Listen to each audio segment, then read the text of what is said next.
Mesdames et messieurs, bonjour et soyez les bienvenus pour cette nouvelle édition de notre journal de 15 heures au sommaire de l'actualité.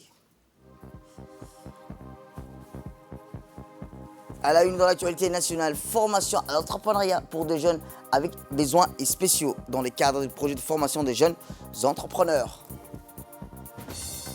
Et enfin dans l'actualité internationale, l'Union européenne entrée en vigueur du certificat Covid pour relancer les voyages cet été.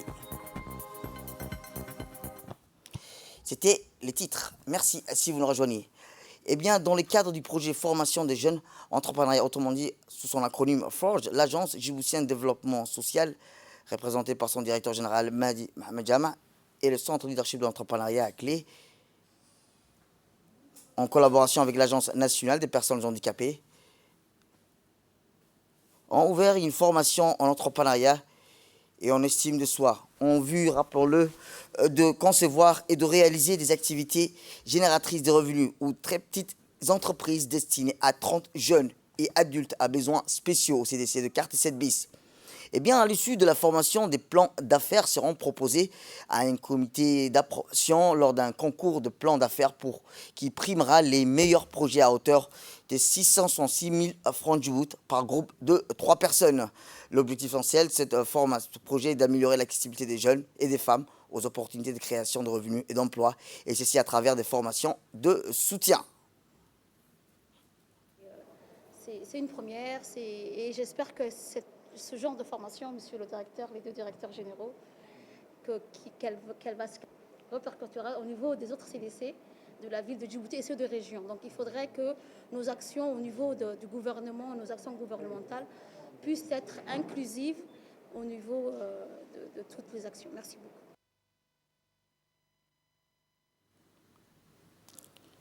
Eh bien, le directeur général de l'Agence nationale des personnes handicapées, M. Doual Saïd, a remercié le président de la République pour sa politique visant à promouvoir les personnes handicapées, en particulier les enfants à besoins spéciaux. Il n'a pas manqué aussi de exprimer sa gratitude à la Première Dame et aux membres du gouvernement pour la mise en place de ces établissements spécialisés qui, selon lui, répondent aux attentes des enfants à besoins spéciaux dans notre pays. Sans eux, un certain nombre d'enfants handicapés n'auront pas pu recevoir les connaissances nécessaires pour mener dans le futur une vie décente. Et bien, de son côté, le directeur général de l'ADS, M. Mahdi Mohamed Jama, a rappelé l'objectif essentiel de ce projet qui est d'améliorer l'accessibilité des jeunes et des femmes handicapées. Écoutons-le. On est aujourd'hui vraiment très ému de voir cette formation pour les personnes à besoins spéciaux débuter. On est convaincu que vous n'êtes pas différent des autres. Au contraire, vous pouvez être même plus fort que les autres. Vous pouvez réussir dans tout ce que vous pouvez entreprendre. Nous sommes disposés à vous accompagner. Nous sommes disposés à accompagner l'agence. Nous tenons vraiment à remercier le Centre Clé qui a permis justement aujourd'hui de nous réunir à travers ces financements, qui a donné une importance primordiale, notamment au financement des AGR, des handicapés. Nous demandons à tous nos partenaires et à tous les bailleurs justement d'intégrer dans leur plan de financement des mobilisations de ressources pour l'handicap, pour les personnes à besoins spéciaux. Autre actualité dans ces 15 heures, c'est aussi la secrétaire générale du ministère de la Femme et de la Famille, Mme Anissa Hassan Badon, qui a pris part à une visioconférence virtuelle sur le droit foncier des femmes dans la région de l'Igad. Le thème de cette conférence, intitulé « Au-delà des politiques, accélérer les actions visant à assurer la sécurité foncière des femmes dans la région de l'Igad ». Cette conférence qui s'étalera plutôt sur 3 jours a pour objectif d'approfondir la collaboration de l'action multipartie au service de la protection et de la promotion des droits fonciers des femmes à travers l'apprentissage et le partage d'expériences entre chaque membre de la région de l'Igad. Cet événement a vu la participation de la directrice de la gestion du projet du ministère de la Femme et de la Famille, Mme Louria Ahmed Touber, et la conseillère juridique, monsieur, et le conseiller juridique, monsieur Ousmane Jama Ousmane. Dans la région de l'IGAD, nous allons présenter notre projet demain. Dans le calendrier, nous allons présenter demain notre programme.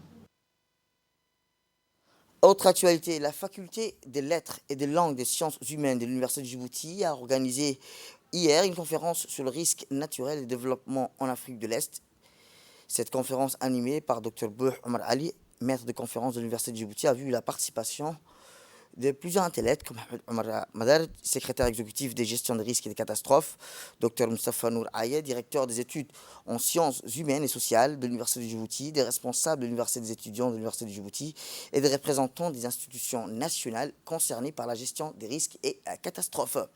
Cette conférence fut également l'occasion pour le docteur de présenter plutôt au public son nouvel ouvrage intitulé Risques naturels et développement en Afrique de l'Est, publié sur les éditoriales le 12 mai dernier. Dans son livre, il expose plutôt le diagnostic des effets des risques naturels sur le développement des pays de l'Afrique de l'Est.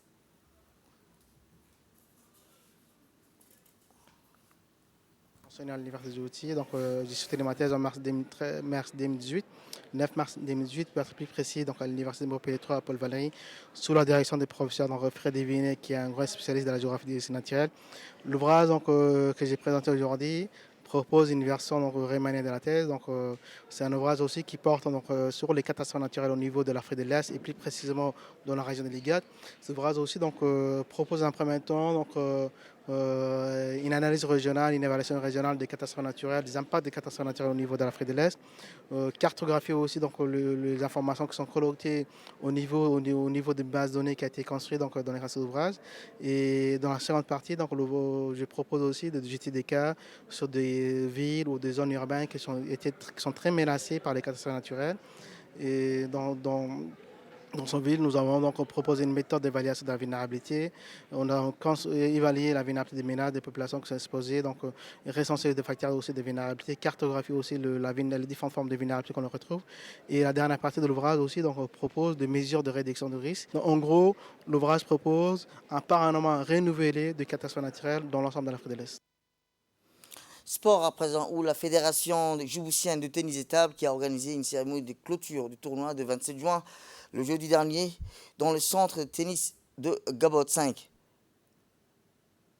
La cérémonie a offert aux joueurs, parents et invités officiels un environnement d'ambiance, d'élégance des invités dans la mer Djibouti, Mme Fatouma Awal Ousmane, qui a pu assister à ce tournoi de clôture de 27 juin de tennis de table. L'inspecteur de sport Moussa Ali Mohamed ainsi que le président de la Fédération djiboutienne de tennis de table, M. Sougué Ibrahim Sougué, ont pris part aux remises des trophées.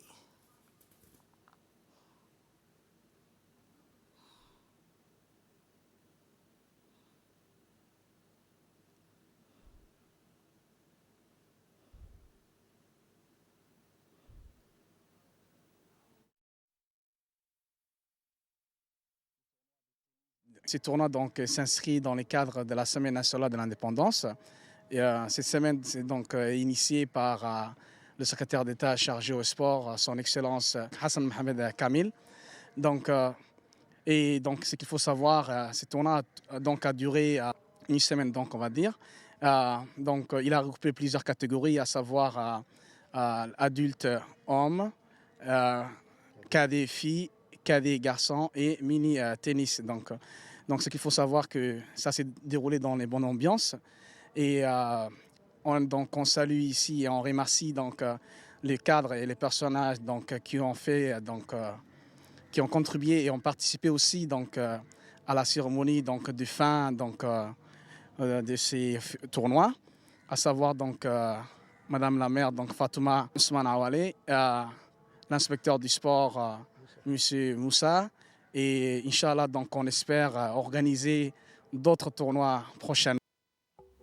On reste toujours dans le domaine sportif ou direction le Nord où la Ligue de football Tadjoura qui a organisé elle aussi la finale de la Coupe de 27 juin à Tadjoura entre l'équipe championne deuxième division Arhiba contre l'équipe de Tadjoura, championne tournoi interrégional. Cette rencontre de formation se soldait avec un score de 2-0 en faveur de l'équipe de la Ville Blanche.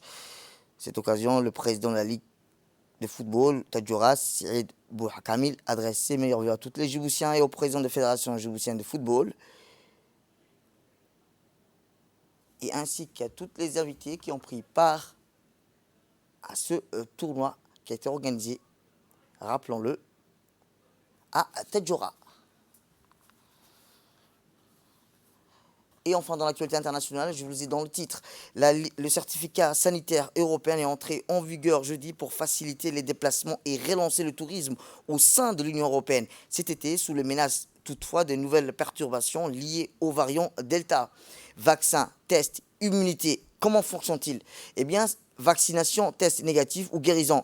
Le certificat numérique Covid européen non officiel de passe sanitaire est gratuit et doit être reconnu dans les 27 pays de l'Union européenne, plus la Suisse, le Liechtenstein, l'Islande et la Norvège.